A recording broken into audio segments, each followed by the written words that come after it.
Das heißt, du bewertest eigentlich schon diese Initiativen sehr datenbasiert. Du triffst eine datenbasierte Entscheidung. Welche Idee wird verfolgt? Welche wird verworfen? Wo in dem Zusammenhang braucht man trotzdem nur Intuition, Bauchgefühl? Also für mich kommt Bauchgefühl ist ein essentieller Bestandteil vielleicht da. Ja? Also wir sind alles Menschen und wir verlassen uns auch oft auf unser Bauchgefühl.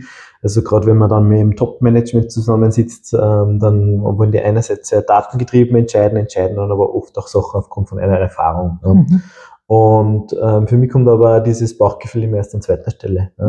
Das heißt, an erster Stelle, man darf gern Sachen intuitiv entscheiden nach Bauchgefühl, nachdem man vorher diese Bewertung gemacht hat und diese Analyse gemacht hat und sich die Daten eingeholt hat und zu einem gewissen Schluss gekommen ist. Und wenn es dann darum geht, ist die eine Initiative oder die andere Initiative besser, verwende ich das eine AI-Tool oder das andere AI-Tool und es ist ungefähr gleich, dann kann man sich natürlich auch auf Intuition verlassen, genau.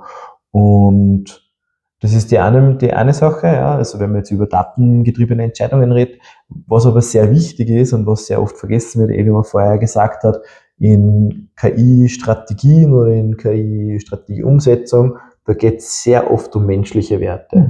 Das heißt, wenn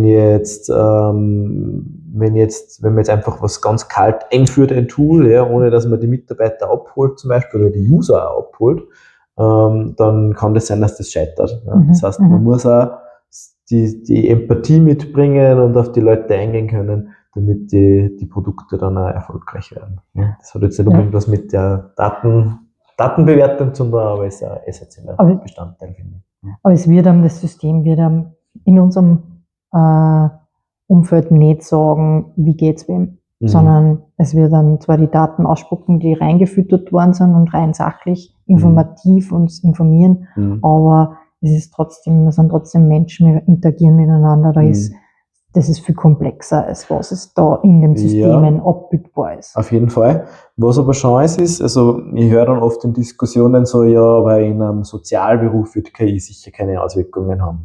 Und es gibt aber mittlerweile Studien und Erfahrungsberichte, wo KI sehr erfolgreich genau in solchen Fällen eingesetzt wird. Also zum Beispiel gibt es einen Fall, wo KI mit Menschen mit Autismus quasi verwendet worden ist. Ja? Und die KI ist halt super empathisch, was das angeht, weil der Autist, der fragt am Tag vielleicht 20 Mal dieselbe Frage, ja? Und jetzt irgendein Betreuer, dem würde es vielleicht fad werden dabei.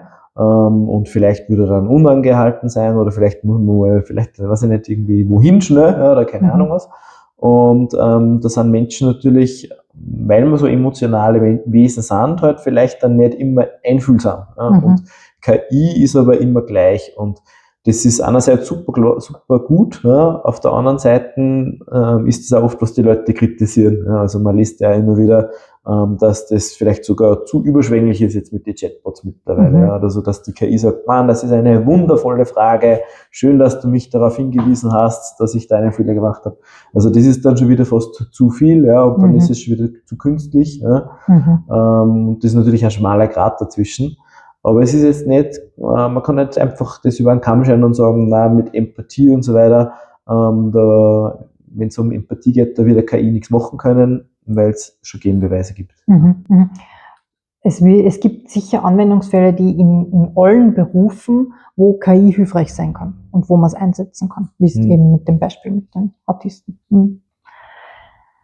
Wenn man jetzt das Ganze betrachtet im Sinne von Verantwortung, KI kann Fehler machen, Systeme können Fehler machen. Wir kriegen datenbasierte Empfehlungen aus den Systemen. Wer trifft die Verantwortung, wenn diese Empfehlungen falsch sind? Also KI ist ja nicht gleich KI, ja, das muss man auch dazu sagen. Wenn wir jetzt über die Chatbots reden und über was die LLMs sozusagen so ausspucken, dann muss man das Ganze mit Vorsicht genießen. Ja. Es gibt aber auch andere Systeme, wie zum Beispiel Expertensysteme, die halt mit Wahrscheinlichkeiten rechnen. Und wenn jetzt zum Beispiel Klassifizierung machen und sagen, okay, ist das ein Glas oder ein Becher? Ja, und die KI spuckt mit 99%iger Wahrscheinlichkeit heraus, dass das ein Glas ist, ja, dann kann man sich sehr stark darauf verlassen. Ja. Und das ist natürlich jetzt ein einfaches Beispiel und es gibt die Möglichkeit, gibt es komplexere Beispiele. Was man machen kann, ist, man hat ein System, wo man einen Prozess abbildet und die KI Sachen autonom macht. Ja.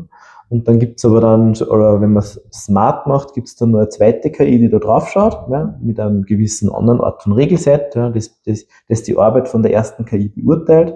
Und wenn das gut funktioniert und die Wahrscheinlichkeit hoch ist, dass das passt, dann kann man das automatisiert weiter bearbeiten.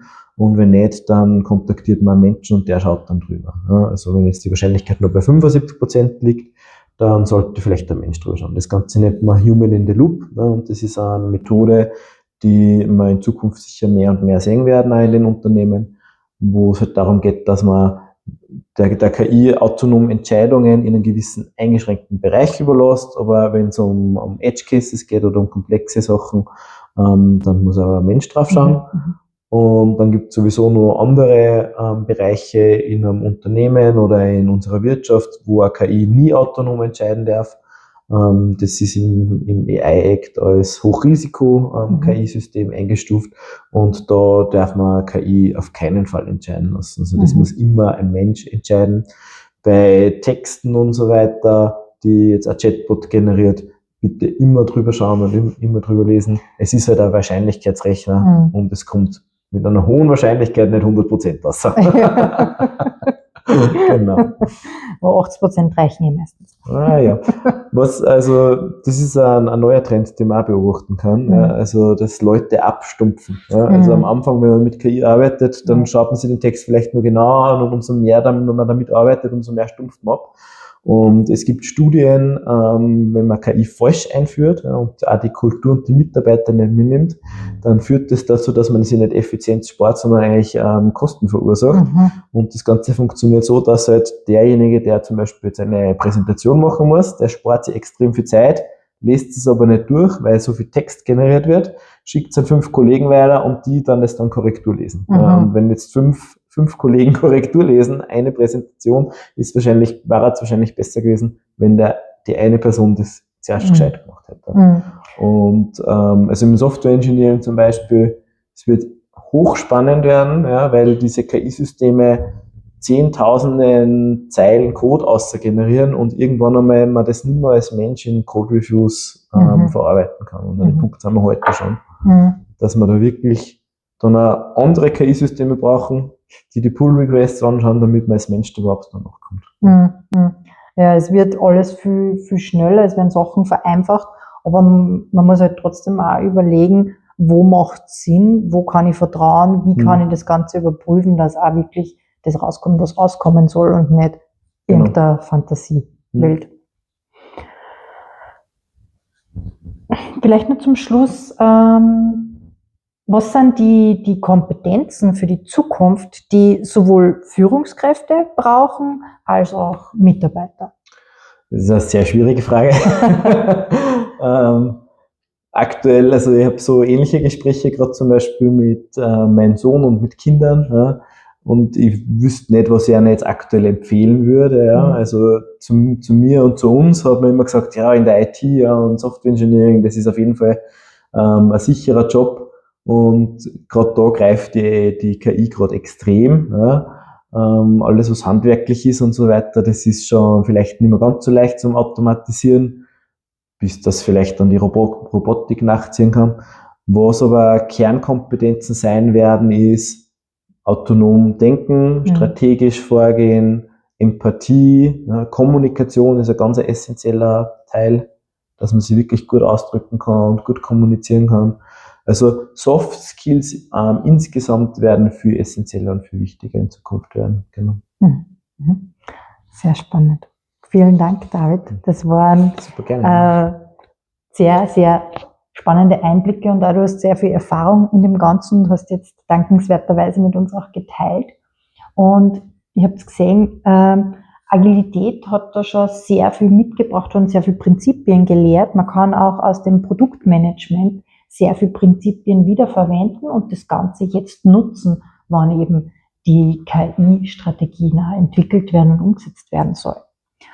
Und ja, am Schluss stellt sich dann einfach die Frage, wie verbindet man Technologie mit Produktzielen und Verantwortung? Und da braucht es eben auch Menschen, die die Kompetenzen entwickeln, die auch diese menschlichen Skills, diese Soft Skills weiterentwickeln und damit dann auch korrekt umgehen.